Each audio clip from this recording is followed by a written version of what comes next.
Hello guys, welcome back, and today I'm going to review about Percy Jackson and the Olympians' fifth series, or you can say the last series. It is the Last Olympian. It was written by Rick Riordan in 2009.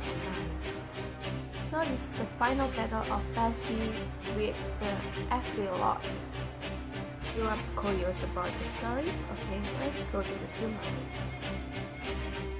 The long-anticipated war between the Titans and the Olympian gods begins. Percy, nearly 16, and a fellow camper named Beckendorf intercept a ship carrying some of the Titan army and its leader, Lord Kronos.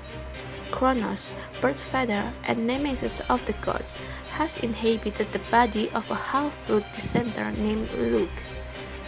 Beckendorf dies when he and Percy blow up the ship, but Kronos survives.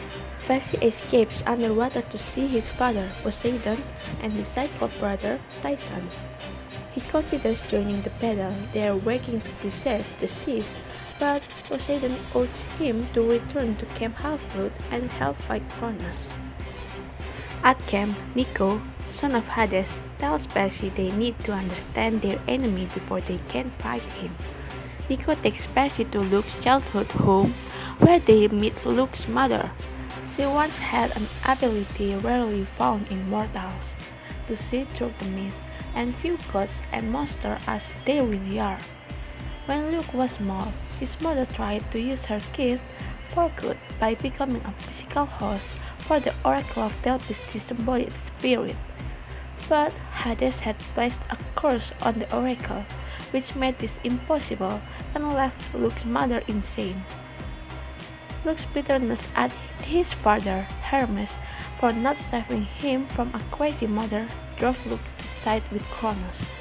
Nico and Percy also met Hestia, goddess of the heart, and the last Olympian who surrendered her position of power to keep the peace amongst her siblings.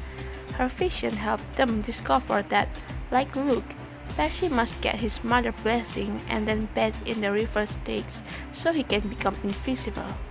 After doing this, Percy returns to New York City. Through an elevator at the Empire State Building, he and his army of campers reach modern-day Olympus, the city they must defend. I think that the author's of writing is very captivating, because he uses suspense to keep the readers like us guessing.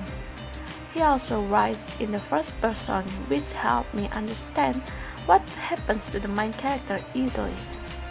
Rick Riordan also made this story adventurous, funny, and many times sad, while the plot remains captivating till the very end.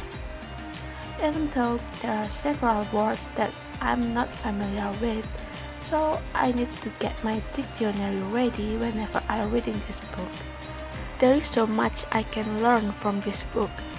The values I have learned from this book are teamwork and compassion, because all the characters in this story seriously care for one another and will sacrifice anything for each other.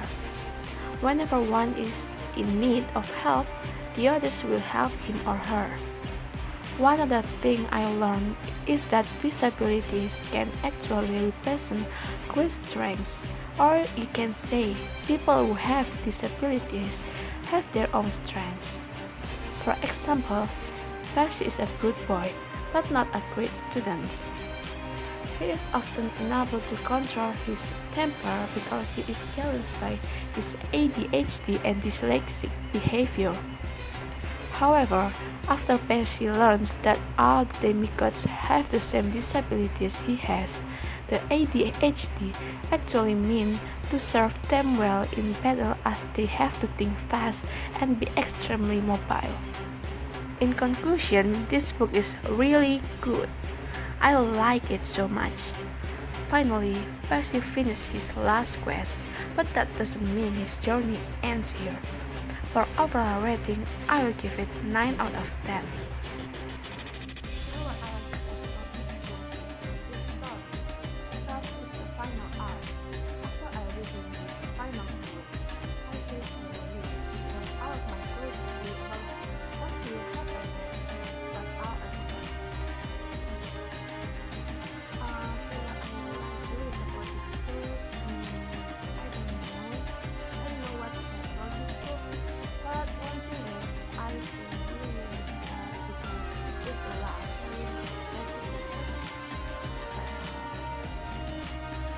So guys, that's all about Percy Jackson and the Olympians in Last Olympian. What do you think? I really recommend you to read it.